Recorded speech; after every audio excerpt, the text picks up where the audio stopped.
Bismillahirrahmanirrahim. Assalamualaikum warahmatullahi wabarakatuh. Alhamdulillahirabbil alamin.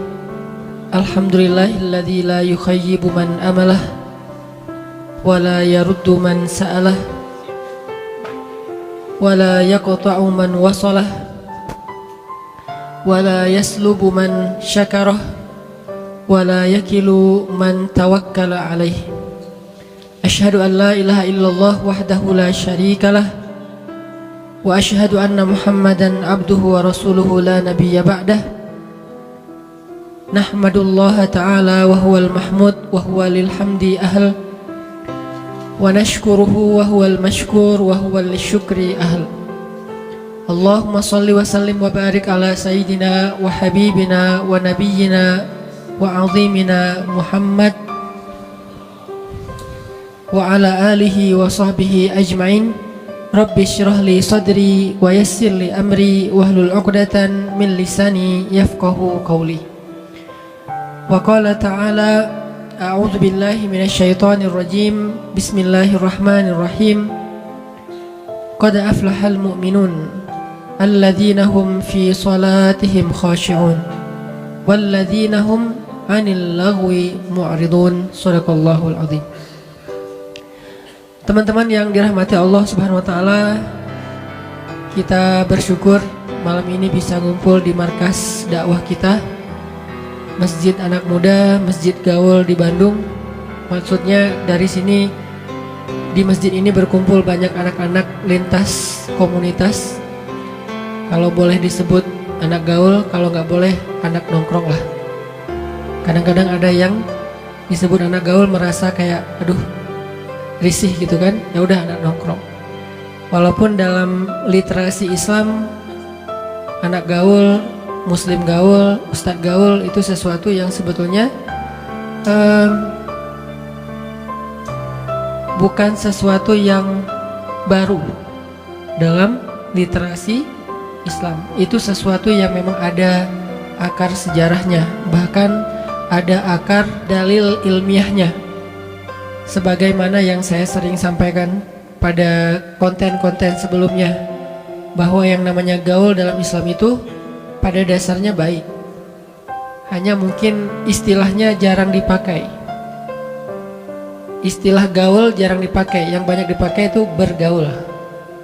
Ya, kesannya kalau pakai present continuous tense, bergaul itu jadi boleh.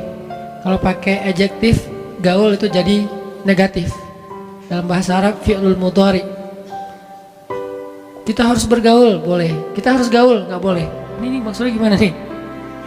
Dua kata yang kadang-kadang yang satu dianggap negatif, sayangnya, sedangkan yang lain dianggap positif. Kita ini harus bergaul. Itu kan orang langsung positif kan? Oh iya kita harus bergaul. Kita tuh harus gaul. Kok gaul? Aneh. Jadi setan. Gaul soalnya.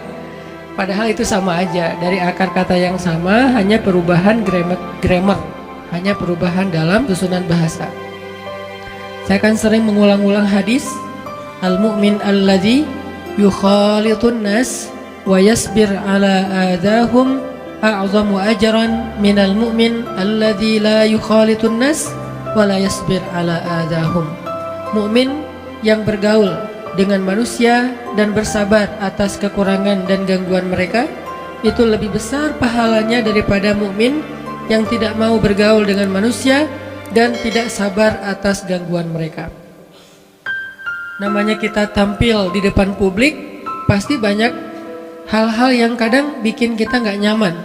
Dan dalam ketidaknyamanan itu, kalau kita bisa menjaga adab, tidak mencela, tidak membalas keburukan dengan keburukan, tidak berdebat secara panjang lebar, berarti dia yasbir ala adahum, dia bersabar atas gangguan mereka, maka a'zamu ajran, lebih banyak pahalanya daripada kita tidak tampil di depan publik, bahasa lainnya jadi public figure, tidak mau dikenal orang, tidak ada yang tahu tentang kelebihan dan kebaikan kita, syiar-syiar kita, sehingga tidak ada tantangan diperlakukan secara tidak nyaman karena nggak terlalu tampil. Sehingga tidak ada banyak mata yang menilai. Kalau udah tampil kan mulai banyak penilaian. Dan ada yang menilai secara objektif, ada yang menilai untuk mencari kelemahan dan kekurangan. Kalaupun tidak ditemukan, dia buat-buat. Itu konsekuensi dari bergaul. Sudah menjadi sebuah sunnatullah. Konsekuensi dari bergaul, ya pasti akan digituin. Baik itu bergaul dalam kehidupan normal sehari-hari, apalagi bergaul dalam kehidupan sosial media yang bahkan mungkin orang mengenal kita banget, tapi kita nggak kenal dia.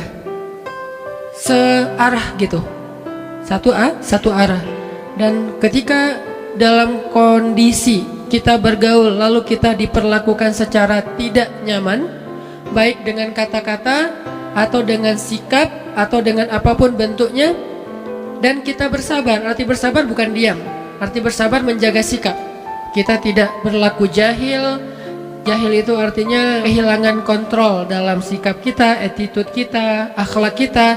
Kita tidak kehilangan kontrol akhlak, maka itu disebut dengan yasbir ala adahum. Maka kedudukan dia a'zamu ajran, lebih besar pahalanya minal mu'min alladzi la yukhalitun nas wa la yasbir ala adahum, daripada mukmin yang tidak tampil di depan publik, tidak bergaul dengan banyak orang. Nas di sini ada mukmin, ada yang belum mukmin, ada yang kafir, ada yang Muslim tapi banyak variasi di dalamnya. Ada Muslim dengan mazhab A, B, C, Z, dan dia tidak mau bergaul dengan mereka, tidak membuka diri, tidak open minded, tidak mencoba untuk ngeblend dengan yang lain, tidak mencoba untuk melihat ada dunia lain selain dunia dia.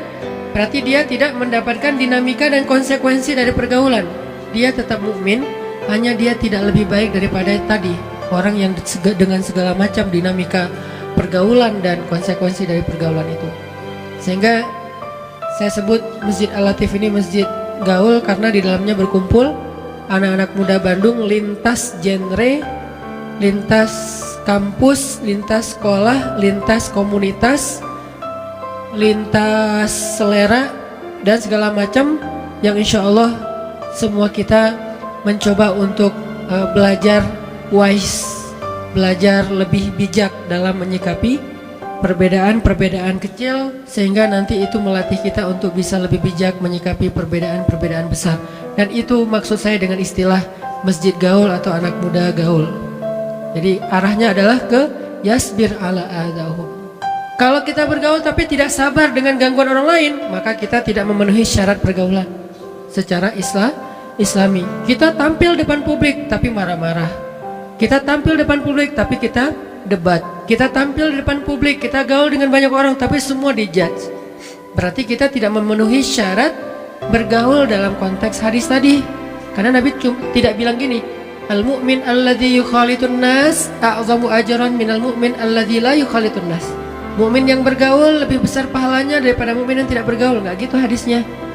Mukmin yang bergaul dan bersabar atas gangguan manusia lebih baik atau lebih besar pahalanya daripada mukmin yang tidak bergaul dan tidak bersabar atas gangguan manusia. Jadi paketnya itu bersabar atas gangguan orang lain. Itu udah satu paket. Sehingga kalau kita nggak sanggup bersabar, mungkin kita membatasi pergaulan, dikenal dengan istilah uzlah, dengan berbagai macam istilah ya. Maka itu pilihan dan itu tidak masalah juga. Tapi kan kita pengen belajar yang lebih baik daripada yang sebelumnya. Jadi alhamdulillah buat saya pribadi sih, bikin taklim Rabu malam di Masjid Al-Latif itu selalu bikin saya lebih happy, nyaman, kayak nongkrong di rumah sendiri gitu. Cuman karena kondisi kita udah berbeda dengan dulu. Kalau dulu kita bikin setiap Rabu malam di Masjid Al-Latif, Masya Allah yang hadir 2 soft, 3 soft. Tapi ternyata Allah memberi kita hadiah bersama-sama untuk semangat belajar Islam, sehingga sekarang jadi sampai di jalan kondisinya tidak memungkinkan. Terpaksalah kita mengadakannya di Masjid TSB, kecuali Masjid TSB-nya lagi dipakai baru kita balik ke markas. Tapi overall di sini jauh lebih nyaman. Buat saya ini lebih homey, lebih cozy, lebih kita banget lah ya. Cuman ya itu kondisinya aja. Mudah-mudahan nanti Allah juga memberi kita hadiah satu lagi masjid. Selain markas utama kita ini, nanti ada markas yang lain yang lebih besar, yang dengan konsep dan desain yang juga anak muda banget, dan kita bisa nongkrong di sana, benar-benar masjid nongkrong. Arti masjid nongkrong itu emang kita bisa ngerasain nyamannya nongkrong di masjid lebih daripada nyaman nongkrong di tempat-tempat yang lain. Kita menyebutnya masjid anak muda.